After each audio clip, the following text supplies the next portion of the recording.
Medical కళాశాలల ప్రైవేటీకరణపై కూటమి ప్రభుత్వానికి ప్రజలే బుద్ధి చెప్తారని అనపర్తి మాజీ ఎమ్మెల్యే డాక్టర్ సత్తి సూర్యనారాయణ రెడ్డి అన్నారు. రాష్ట్రంలో మెడికల్ కళాశాల ప్రైవేటీకరణను వ్యతిరేకిస్తూ వైఎస్ఆర్సీపీ అధ్యక్షులు వైఎస్ జగన్మోహన్ రెడ్డి పిలుపు మేరకు కోటి సంతకాల సేకరణ ప్రజా ఉద్యమంలో భాగంగా రచ్చబండ కార్యక్రమాన్ని నిన్నటి రోజున బెక్కవోలు మండలం కొంకుదురు గ్రామంలో నిర్వహించారు. ప్రభుత్వ వైద్య రంగం కారణంగానే కరోనా వెలయతాండవంలో ప్రజలకు సకాలంలో వైద్యం అందిందని అనపర్తి మాజీ ఎమ్మెల్యే డాక్టర్ సత్తి సూర్యనారాయణ రెడ్డి గుర్తు చేశారు. ధనవంతులకు తోచిపెట్టేటువంటి ఈ కార్యక్రమాన్ని నిరసిస్తూ మన గవర్నర్ గారికి మన విన్నపాలు తెలియజేద్దాము. అందరూ ఒక్కొక్కరు ఒక్కొక్క 10 మందికి మనం అందరూ సహకరించవలసిందిగా మన పార్టీ తరపు నుంచి మనం అందరం కృషి చేద్దాము. అందరి కూడా ప్రార్థన. దయచేసి అందరూ వేలిముద్రలు అయితే వేలిముద్రలు వేయండి, సంతకాలు అయితే సంతకాలు చేయండి. అప్లికేషన్స్ అంటే కంపల్సరీ అందరూ కూడా ఈ పాంప్లెట్స్ తీసుకుని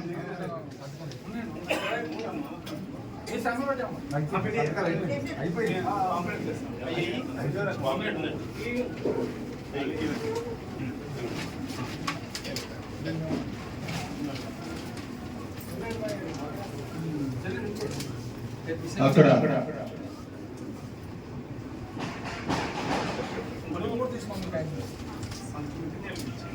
కార్యకర్తలందరూ కూడా నాయకులకు సహకరించి అలాగే ఇక్కడికి ఇచ్చేసిన పంచాయతీ సభ్యులకు, ఎంపీటీసీ సభ్యులు బీవీ గారికి, అమ్మిరెడ్డి గారికి, ఇక్కడికి ఇచ్చేసిన కొంకూరు గ్రామ ప్రజలకు నా హృదయపూర్వక నమస్కారాలు తెలియజేసుకుంటూ ఈ రోజున ఈ కార్యక్రమం ఏర్పాటు చేయడానికి గల కారణం మన రాష్ట్ర ప్రభుత్వ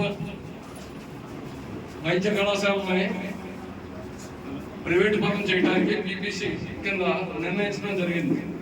అది పీపీసీ కింద ఇవ్వడం వల్ల మన సామాన్యుడికి వైద్యం కొంత ఎక్కువగా ఉంటుంది. ఎందుకంటే గవర్నమెంట్ హాస్పిటల్లో అయితే ఫ్రీ వైద్యం జరుగుతుంది, అదే ప్రైవేట్ హాస్పిటల్లో అయితే డబ్బులు ఇచ్చి మనం వైద్యం చేయించుకోవాలి.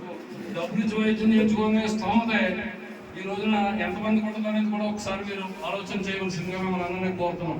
ఎందుకంటే మన జగన్మోహన్ రెడ్డి గారి టైంలో 17 మెడికల్ కళాశాలలో ప్రభుత్వం మంజూరు చేయించడం జరిగింది కేంద్ర ప్రభుత్వం ద్వారా. అందులో ఒక 5-6 కట్టడం ఓపెనింగ్ అవటం, ఆల్రెడీ అది రన్నింగ్ లో ఉండటం కూడా జరిగింది. మిగిలినవి కూడా కొన్ని దశల్లో ప్రీతమ నాయకులు జగన్మోహన్ రెడ్డి గారు ఆదేశాల ప్రకారం కోటి సంతకాలు చేసి గవర్నర్ వచ్చినట్టు మన డాక్టర్ సురేణి గారికి నమస్కారాలండి. అలాగే వేదిక మీద ఉన్న ప్రజలందరికీ కూడా పేరు పేరున నమస్కారాలండి. అలాగే తొమ్మిది గ్రామ నాయకులకు, కార్యకర్తలకు, వారి అందరికీ కూడా హృదయపూర్వక ధన్యవాదాలు. ముఖ్యంగా ఈ కార్యక్రమం కోటి సంతకాల సేకరణ రాజుగారు చెప్పారండి. మరి గత పాలనలో జగన్మోహన్ రెడ్డి గారు సంక్షేమాలు అందిస్తే మరి మా ప్రతిపక్షం అప్పట్లో ఏం ప్రసారం చేశారండి?